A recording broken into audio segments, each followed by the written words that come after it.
Wow, that episode of Raw was fucking terrible. I know this is Thursday or something like that. Yeah, it's Thursday. Yeah, obviously Monday Night Raw was on Monday. And I had other things to do that were much more entertaining and important than Raw. So yeah, I mean, and I don't have a lot of time now that school has just started for me. So I mean, I'm not gonna be making as many videos as I was in the past. Maybe like a couple videos a week or something whenever I get a chance. And I don't always feel like making videos either or watching Monday Night Raw on Monday. I always watch my Monday Night Raw and I watch SmackDown 99% of the time. It's just if I feel like when I feel like watching it. So yeah, so I finally get an opportunity here to do this fucking review. And I'm going to do a lot of ranting. So those of you who don't like to hear me rant, don't watch this video from here on out. So I'm warning you now. There's going to be like no good things that I'm going to talk about in this video, alright? So you get the show started off with Triple H and Orton, just a pretty boring promo. Bryan comes out, makes a little couple jokes, and I don't know if he joked or whatever, but I remember he was talking about how Orton was just handed stuff. And that's true. That's very true. And Bryan deserved it. Orton was never told he couldn't do something. And Bryan was always told he couldn't do something. Everybody told Bryan he couldn't do this, couldn't do that. And that was true. And he says, oh, everybody just hands you everything, Orton. And that's fucking true. Orton fucking sucks. So, and then the main event's the Big Show versus Daniel Bryan. Oh yeah, that's a great main event. Put the Big Show in the fucking main event. A 40-something-year-old who's fucking washed up, can't wrestle. It's just fucking stupid. So, a bad opening segment there. I mean, not terrible, but mediocre. I mean, Bryan was good, but Triple H and Orton were just boring. It's best for business, guys. It's best for business. Oh, shut the fuck up already. Then you get Rhodes and Orton and Triple H backstage. And Rhodes says one comment about the main event or something like that. I don't know what the fuck he said. And oh, apparently it's going to be a career-threatening match against Orton. So yeah, there you go. Then you get I'll rant on that match later. Then you get Miz and Fandango, and just a very average match, probably a little bit below average. I guess Fandango broke his nose or something. But then, I mean, Miz just locks in the figure four out of nowhere, and Fandango taps out in like a half a second. It makes him look like a pussy. I mean, come on, the figure four. That's not even like a good finish move. Maybe like 50 years ago it was, but now it doesn't not cut it. Miz should just go back to the skull crushing finale. That was a lot better finisher. It looked like it hurt too. So I mean, this still playing out this Ric Flair gimmick or whatever. It's not working. All right. Miz is a babyface, sucks, and this using the figure four leg locks on Ric Flair Jr. is fucking stupid. Get the fuck out of here, Miz. Fucking figure four. Then you get Booker T and Bryan backstage. Yeah, there's Booker T just wandering around backstage. Oh man, it just cracks me up. Booker T, he doesn't even have a purpose really to be in the company anymore.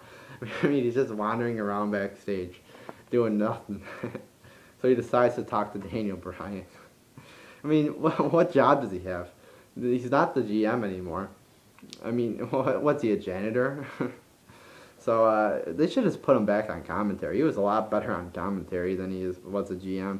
So, I mean, the commentators suck, like Jerry fucking Lawler. Get that guy out of the fucking business. He's a fucking terrible commentator. Booker T, put him back on the commentator table with Michael Cole and JBL. That would be a good team right there. So yeah, Booker T tells Bryan, oh, you're risking something, because what if you get, you know, he tells him to give up a title shot or something, whatever. It's not that entertaining. But yeah, I just wanted to mainly comment on Booker T. Like, what the fuck's he doing? What's the point? Does he even have a job? Then you get Ziggler. They say, oh, Ziggler has a match against somebody. I guess we'll find out or something when he gets out, some shit like that. So anyway, Ambrose comes, attacks him from behind, and he tells him you need to learn to respect the business or something like that. Um, I just like the way that Ambrose said it to him. Like his voice was like, it was cool. You know, for some reason I enjoyed it. Maybe it was because that shit seemed better than all the other shit that happened before it or something. Like I compared the two things and it turned out good. I don't know, but I just like that the way Ambrose is like, you need to learn to respect the business. He said it in like a way, which was like, it was good. So then it's Ryback. Ooh, the Ryback. Yay. Fuck Ryback, sucks. He fucking sucks. So yeah, I mean it was an average match, I guess. I guess I'm probably overrating it. I'm definitely overrating this match. I'm gonna say it's all right, just because Ziggler was selling Ryback's moves really good.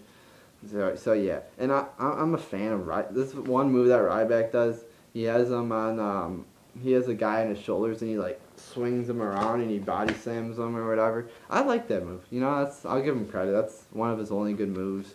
The meat hook clothesline sucks, but yeah, I like that move where he just swings this guy around and body slams him. That's pretty cool. I'll give him credit for that. And he did do that during this match. So I mean, the match still wasn't that good. Then you get Big Show and Stephanie McMahon in a pretty boring segment here. So Stephanie just gives Big Show a hug. It's like, what the fuck? Why, does Stephanie need another man now? Is Triple H not pleasing her needs? So yeah, Stephanie hugs Big Show. Says Big Show's broke. What? He's broke. What? He's been working in the wrestling business since like 1995. And wrestlers have a pretty hefty, they make a pretty big amount of money. So why would he be broke? What's he, fucking have a gambling problem? Was he addicted to drugs or something? What the fuck? Broke. So Stephanie says, I'm the most hurt in this situation or something like that. And it was a boring promo. Yeah, it's just, there was no need for Stephanie McMahon to come out and have this segment with Big Show. It's just fucking stupid. So then you get the Primetime Players versus the three-man band. I think it was Mahal and Slater. That's what I wrote down here. And I think this might have been the match of the night. I'm looking at the back of this card here. I wrote some stuff, some shit from Raw on the back of my note card. And yeah, that was the fucking match of the night, you know? I mean, you had some like 5 or 6 good spots, and the match was only like 5 or 6 minutes long. So, and I don't even know who fucking won. You know, oh yeah, Primetime Players won, of course. You know, they're a good tag team. I enjoy them.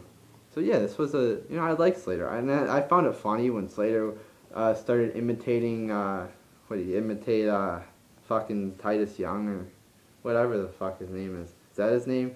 Titus O'Neil. That's I mixed up the two wrestlers there for a second. But yeah, Titus O'Neil, he was like barking, oorah, oorah, and he was imitating him. You know, we've seen that done like 100 times, but just for some reason, that was funny when Slater did it.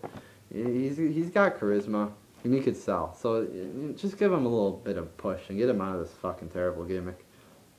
But yeah, this was just a little bit above average. I'll give it that. Everything else in the show sucked except this. You know, I actually enjoyed this. So yeah.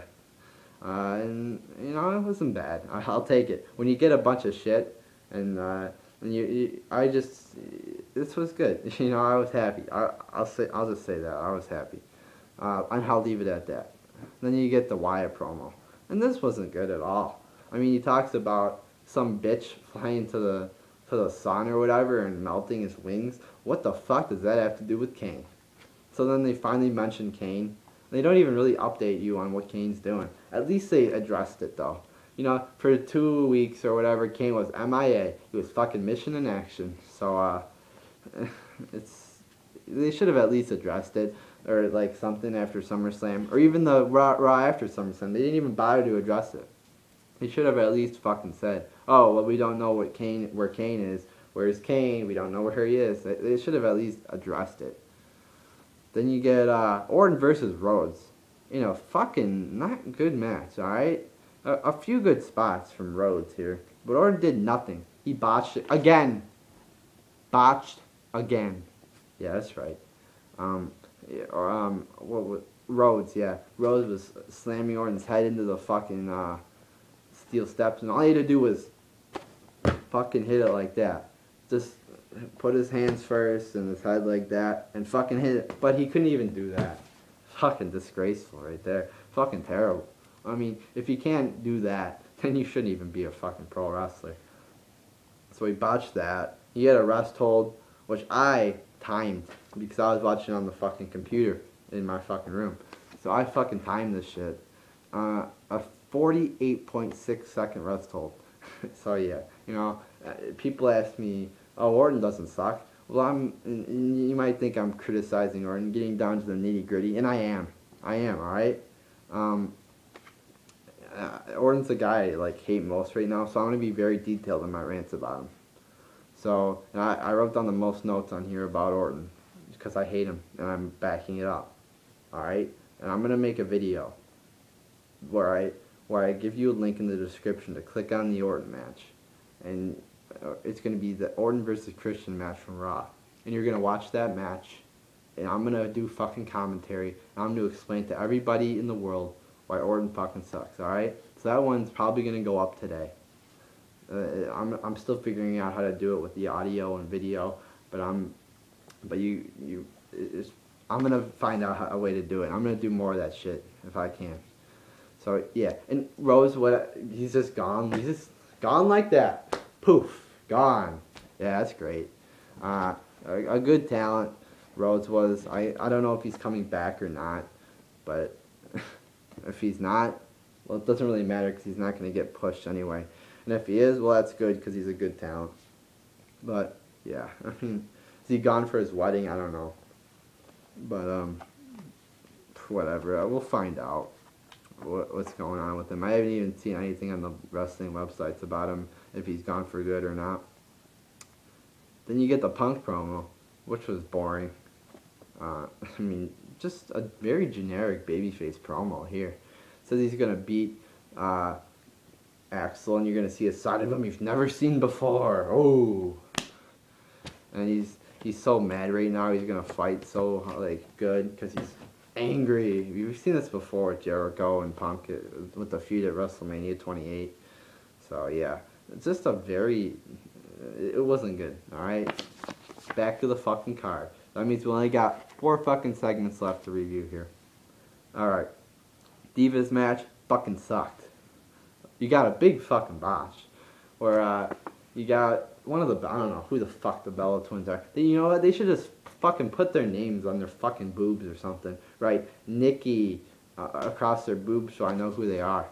So anyway, whatever. The Bella Twin was running to the fucking side of the ring, or where the ropes are, and the Funkadactyl. I don't know who the Funkadactyls are either. Naomi. It was Naomi. That's a good wrestler, I think. Naomi, and then she jumped up, and then Bree missed it, and if you watch it, you know what I'm talking about.